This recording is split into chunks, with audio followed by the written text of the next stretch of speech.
Tahukah kamu bahwa dulunya agama itu tidak ada di dalam KTP? Sejak Indonesia merdeka, tahun 1945 sampai tahun 1967 atau di era Presiden Soekarno, agama tidak pernah dicantumkan di dalam KTP. Baru pada tahun 1967 lah, tak lama setelah tragedi G30 SPKI, agama menjadi data wajib dalam KTP dan setiap warga negara Indonesia wajib memilih salah satu dari 5 agama yang diresmikan kala itu. Dulu, semenjak Orde Baru berkuasa, warga negara Indonesia yang tidak mau bergabung dalam 5 agama yang ditetapkan saat itu akan dianggap ilegal dan sesat. Bahkan, tak jarang dianggap tak bertuhan, sehingga mereka langsung dimasukkan ke dalam kelompok komunis dan ditangkap.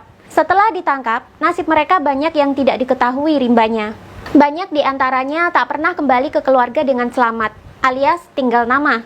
Agama sudah lama dipolitisasi. Agama kini tak lagi sekedar menjadi jalan untuk menata moral manusia dan menjadi jalan manusia untuk berhubungan dengan Sang Pencipta. Lebih dari itu, agama yang memiliki perintilan yang kompleks sudah berkali-kali dijadikan alat politik untuk mengontrol masyarakat dan melegitimasi kekuasaan. Kolom agama di KTP Indonesia adalah warisan kelam Orde Baru yang menggunakan agama sebagai legitimasi politik dan kekuasaan. Hal ini tak hanya terjadi di Indonesia saja sebenarnya.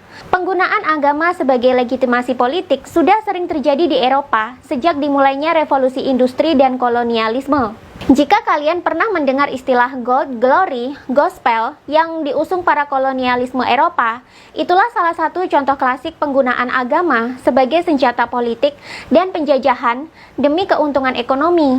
Kala itu, agama yang digunakan adalah agama Kristen. Kini, agama Kristen sudah kehilangan pamornya sebagai alat politik. Agama selanjutnya yang bergeser menjadi alat politik adalah Islam. Mengapa Islam yang jadi alat politik? Sebab Islam adalah agama terbesar kedua di dunia. Dan kebetulan, negara-negara yang menganut agama Islam semuanya memiliki potensi sumber daya alam triliunan dolar. Tentu saja hal ini akan membuat panas telinga kaum-kaum agamis yang semenjak dulu menolak wacana bahwa agama telah dijadikan alat politik. Namun inilah yang terjadi saat ini. Dan kamu wajib tahu dan sadar jika tak ingin Indonesia berakhir sama seperti Timur Tengah yang terus-menerus dilanda perang dan konflik. Ketidaktahuan menimbulkan kebodohan, kebodohan menimbulkan fanatisme, fanatisme menimbulkan radikalisme, radikalisme beragama memicu kehancuran. Penggunaan agama sebagai politik tak hanya terjadi baru-baru ini saja, bahkan sejak Indonesia mau merdeka pun politisasi agama sudah terjadi. Contohnya, ketika sedang membahas Piagam Jakarta yang kini menjadi pembukaan Undang-Undang Dasar 1945. Saat itu, perdebatan terjadi antara kubu Islam dengan kubu sekuler. Kubu Islam mendesak untuk memasukkan syariat Islam ke dalam Piagam Jakarta. Namun, kubu yang sekuler menolak keinginan ini. Dalam sebuah artikel yang dimuat dalam sindonews.com yang berjudul Asal-Usul Kolom Agama di KTP, disebutkan bahwa benturan kedua kubu, yakni kubu Islam versus kubu sekuler, terjadi cukup keras. Saking kerasnya, sampai-sampai daerah di timur Indonesia menyatakan akan keluar dari Indonesia saja jika syariat Islam tetap dimasukkan ke dalam pembukaan Undang-Undang Dasar 1945. Lalu kemudian terjadilah perundingan alot antara Muhammad Hatta dengan 3 tokoh Islam untuk meminta pencabutan syariat Islam dalam pembukaan Undang-Undang Dasar 1945. Dan seperti yang tertulis dalam sejarah, kubu Islam akhirnya mengalah dan Pancasila sila pertama tidak jadi menggunakan syariat Islam, melainkan hanya sebatas ketuhanan yang Maha Esa. Lebih singkat sih, namun bisa merangkul semua kalangan. Persoalan apakah sebuah agama harus berpolitik atau tidak sudah menjadi perdebatan sengit sejak ratusan tahun silam. Kaum agamis selalu ngotot bahwa agama harus bisa masuk ke dalam pemerintahan dan politik. Karena menurut mereka, agama seharusnya mengatur setiap aspek kehidupan manusia secara menyeluruh. Menurut mereka, aturan dalam agama adalah aturan dari Tuhan langsung. Bagi mereka, negara yang sekuler atau negara yang memisahkan agama dengan pemerintahan bukanlah negara yang ideal. Sedangkan menurut kaum sekuler sendiri, agama yang dimasukkan ke dalam politik dan pemerintahan justru akan menimbulkan banyak masalah. Apalagi jika negara tersebut memiliki agama dan kepercayaan yang beragam, seperti Indonesia contohnya. Penyeragaman syariat dan hukum-hukum agama tertentu hanya akan mendiskriminasi dan menyingkirkan penganut agama lain. Sehingga pada akhirnya akan menimbulkan konflik, perpecahan, dan kemunduran. Jika tidak percaya, silahkan cek perpolitikan Eropa di abad pertengahan, di mana saat itu gereja menjadi rujukan politik dan memegang peranan yang besar dalam pemerintahan di sana. Yang terjadi, masyarakat justru terkekang, tidak bebas, dan cenderung berjalan di tempat. Para pemikir bebas tentu merasa tidak nyaman dengan kekangan gereja yang berpolitik, sehingga pada akhirnya muncullah banyak perkumpulan-perkumpulan yang membebaskan anggotanya untuk berpikir dan berkreasi. Abad pertengahan, yakni abad ketika Eropa didominasi oleh politik gereja Kristen, kerap juga disebut sebagai zaman kegelapan. Berkumpulnya para pemikir-pemikir bebas ini yang tidak mau terdoktrin dalam fatwa gereja, pada akhirnya melahirkan pemikiran-pemikiran baru yang lebih cerdas dan maju. Eropa pada akhirnya memasuki sebuah zaman baru, yakni zaman Renaissance, yang ditandai dengan berjayanya ilmu pengetahuan dan sains di era tersebut. Banyak filsuf bermunculan, banyak ilmuwan bermunculan, banyak penemuan baru ditemukan. Dan jangan salah, kemajuan ini tak lepas dari gerakan masif para pemikir bebas yang tidak mau terikat dalam doktrin-doktrin agama Kristen yang banyak disebarkan melalui gereja. Zaman Renaissance berlanjut ke abad pencerahan. Disebut abad pencerahan karena di sini manusia mulai banyak yang tercerahkan. Banyak ide baru bermunculan. Banyak hal-hal yang dulunya nampak mustahil kini bisa diwujudkan karena bebasnya ilmuwan dan filsuf berpikir dan menelurkan ilmu pengetahuan baru. Namun, jalan mereka tidak selamanya mulus. Saat itu, gereja sangat memusuhi para pemikir bebas ini.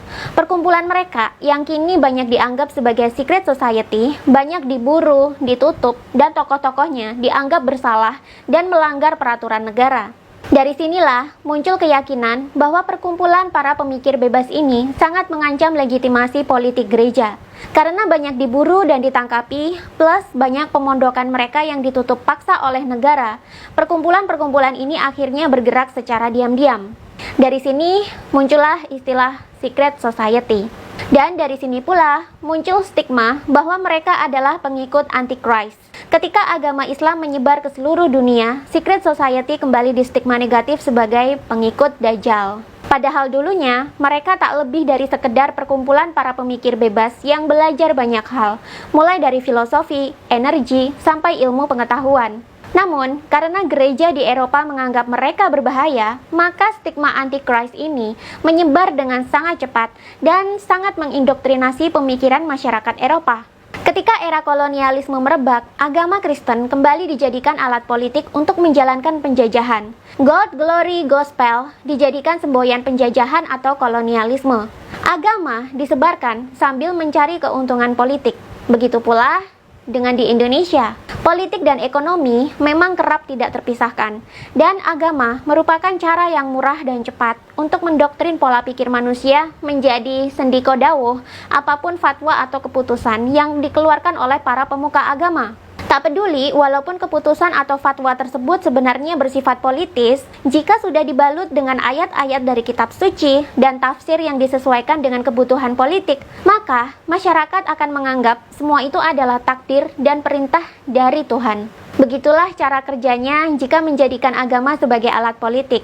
Pasca G30 SPKI, agama kembali dijadikan alat politik oleh Orde Baru.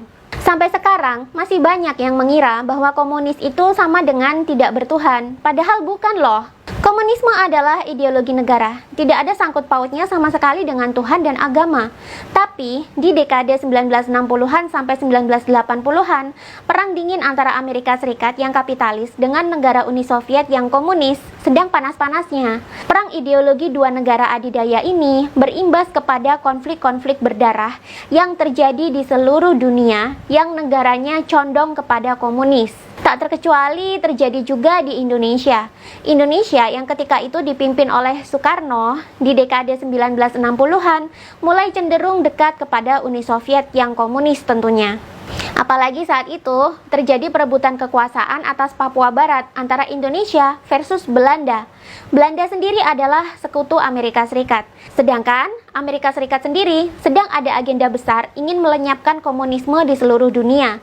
Mengapa komunisme harus dilenyapkan? Karena jika komunisme tidak dilenyapkan, maka kapitalisme akan sulit menyebar, globalisasi akan sulit dilakukan. Sedangkan Amerika Serikat sendiri adalah sarangnya globalis yang kerjaan mereka setiap hari hanya mencari cuan dari perusahaan-perusahaan global yang mereka dirikan.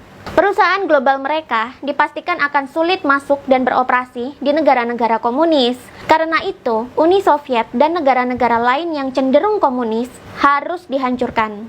Indonesia jelas masuk dalam daftar. Karena itu, ada tragedi G30 SPKI yang tak lepas dari campur tangan CIA atau Badan Intelijen Amerika Serikat. Pasca tragedi G30 SPKI, semua elemen masyarakat yang berafiliasi dengan komunisme ditangkap dan diberangus atau dibantai. Soeharto yang naik sebagai presiden menetapkan kebijakan baru untuk membersihkan komunisme di Indonesia, yakni dengan menetapkan 5 agama resmi dan memaksa rakyat untuk memilih 5 agama resmi tersebut. Agama akhirnya menjadi paksaan untuk agenda politik besar. Agama menjadi alat kontrol masyarakat. Pada saat itu, Indonesia tidak hanya percaya kepada 5 agama itu saja, tapi banyak sekali aliran-aliran kepercayaan yang tersebar mulai dari Pulau Sumatera hingga Papua. Ada banyak agama lokal yang menjadi kepercayaan asli dan lebih tua usianya daripada agama Islam, Kristen, Hindu, dan Buddha yang masih dianut dan dijalankan oleh penduduk. Namun karena pemerintah tidak mengakuinya, maka mereka harus memilih salah satu dari 5 agama tersebut, atau mereka akan dimasukkan ke dalam kelompok komunis dan kemudian ditangkap dan tidak pernah bisa kembali. Akibatnya, sampai sekarang, Indonesia jadi terkotak-kotak hanya sebatas pada agama yang diresmikan negara itu tadi, yang jumlahnya 5. Kalau sekarang sih jumlahnya jadi 6, nambah Konghucu. Agama sampai sekarang menjadi paksaan dalam norma masyarakat. Jika ada orang yang jiwanya tidak cocok dengan 6 agama yang telah diresmikan negara, mereka akan kerap mendapatkan diskriminasi dan pelecehan. Mereka dianggap sesat, tidak bertuhan, dianggap pengikut Dajjal, dianggap pengikut setan, dianggap bodoh, dianggap terbelakang, dan kerap mengalami diskriminasi dalam hal-hal umum. Indonesia adalah negara yang heterogen. Sebelum agama-agama asing ini masuk, Nusantara sudah memiliki sistem kepercayaannya sendiri yang berbeda-beda dari satu pulau dengan pulau yang lainnya. Dalam buku Agama Asli Indonesia yang ditulis oleh Rahmat Subagja, di situ dijelaskan bahwa meskipun tidak memiliki sistem teologi yang lengkap dan kompleks seperti agama-agama asing, kepercayaan lokal Nusantara sudah sejak dulu menyadari bahwa ada kekuatan ilahiyah di luar dirinya. Konsep ketuhanan mereka memang tidak belak-belakan menyebut Tuhan dengan nama atau sosok tertentu. Tapi, masyarakat Nusantara sudah sadar betul bahwa sesuatu yang ilahi atau Tuhan ada di dunia ini. Ada kekuatan tak tergambarkan yang mengatur dan memiliki semesta ini. Namun, karena dulu konsep kepercayaan Nusantara tidak kompleks seperti agama-agama asing, yakni tidak punya nabi, tidak punya kitab suci yang baku, keberadaan penganut kepercayaan lokal ini kerap dipinggirkan dan mendapatkan diskriminasi, bahkan dianggap terbelakang. Dan agama-agama pendatanglah yang dianggap mengadapkan leluhur-leluhur Nusantara yang dianggap terbelakang ini. Sebenarnya, para leluhur di sejumlah suku sudah mempraktekkan beragam ritual rohaniah sebelum kedatangan Hindu, Buddha, Kristen, dan Islam. Ritual-ritual tersebut dijalankan secara rutin, namun pada kelanjutannya, ritual tersebut terdesak oleh datangnya agama-agama baru di Indonesia. Sampai sekarang, ritual kuno yang masih bertahan dalam dominasi agama asing mulai langka bisa ditemukan. Ritual itu pun kini dianggap sebagai budaya etnik supaya tidak bergesekan dengan agama-agama pendatang yang menjadi mayoritas. Menurut Rahmat Subagja, agama asli Nusantara sepanjang sejarah berulang kali mengalami krisis eksistensi. Dia terancam setiap kali didampingi oleh agama-agama yang datang dari luar. Agama-agama baru ini tidak saja unggul dalam perlengkapan doktriner, tapi mereka juga unggul dalam bidang kenegaraan dan lambat laun berfungsi sebagai ideologi negara di bawah kekuasaan sentral yang sakral. Jika kita lihat agama-agama besar di dunia ini, tidak ada agama yang menjadi besar dan memiliki banyak pengikut jika tidak masuk ke dalam negara atau politik. Dengan mencampuri urusan politik, maka pihak agamis dapat meminta pemerintah untuk mengeluarkan kebijakan dan anggaran dana untuk membesarkan agama tersebut, sehingga pengikutnya bertambah dan doktrinnya meluas. Kristen begitu, Islam begitu, Hindu pun begitu di India sana. Sedangkan agama-agama yang tidak berpolitik justru menjadi minoritas dan banyak juga di antaranya mengalami pemusnahan karena dominasi agama-agama yang berpolitik. Sejarah kelam percampuran agama ke dalam politik kerap meninggalkan perpecahan, perang, dan pertumpahan darah. Namun demikian, sampai sekarang agama masih menjadi kendaraan yang dinilai murah dan cepat untuk meraih kekuasaan. Kenapa? Karena agama memiliki doktrin yang berdasarkan pada kitab suci dan tafsirnya bisa disesuaikan dengan kebutuhan politik. Ketika doktrin agama disebarkan, maka masyarakat, apalagi jika kesadaran dan akal sehatnya rendah, akan menelan mentah-mentah semua doktrin, fatwa, dan keputusan pemuka agama sebagai perintah atau titah Tuhan. Tidak peduli bahwa agama itu ternyata sudah dipolitisasi. Tentu saja, konten ini akan membuat panas kaum agamis dan membuat saya akan menerima konsekuensi untuk dicap sebagai sekuler yang mungkin membenci agama. Padahal kenyataannya saya tidak membenci agama sama sekali. Saya mempelajari banyak agama dan saya menemukan bahwa agama di zaman ini sudah melenceng jauh dari fungsinya sebagai media pengembangan rohani manusia. Agama yang seharusnya bekerja di ranah rohani dan mengembangkan budi pekerti manusia malah bertransformasi menjadi alat paksa politik yang bersifat doktrinal dan menakut-nakuti. Ketika seorang penguasa mampu menguasai agama, maka ia mampu menguasai masyarakat. Beragama seharusnya menjadikan manusia itu bermoral baik, bukannya dijadikan doktrin untuk mengendalikan pola pikir masyarakat sebagai pesanan politik tertentu. Agama harusnya menjadi sesuatu yang personal, menghasilkan perangai baik dalam masing-masing orang. Barulah dengan perangai baik ini, manusia menjalankan pemerintahan, bukannya malah doktrin agama dipakai untuk membuat peraturan dan undang-undang negara. Ini jelas tidak sehat dan salah kaprah. Eropa sudah pernah jatuh ke dalam abad ke-8, di mana saat itu gereja berpolitik dan menekan kebebasan masyarakat. Kini, Indonesia yang berbarengan dengan negara-negara Timur Tengah lainnya sedang mengulang abad ke-8 di Eropa dulu, dengan agama yang berbeda dan dengan lokasi yang baru. Selama kita mencecap agama tanpa akal sehat dan kesadaran, maka kita akan mengulang kejatuhan negara-negara Timur Tengah itu di sini. Timur Tengah sudah berkali-kali hancur akibat penggunaan agama dalam politik. Indonesia jangan sampai mengulang hal yang sama.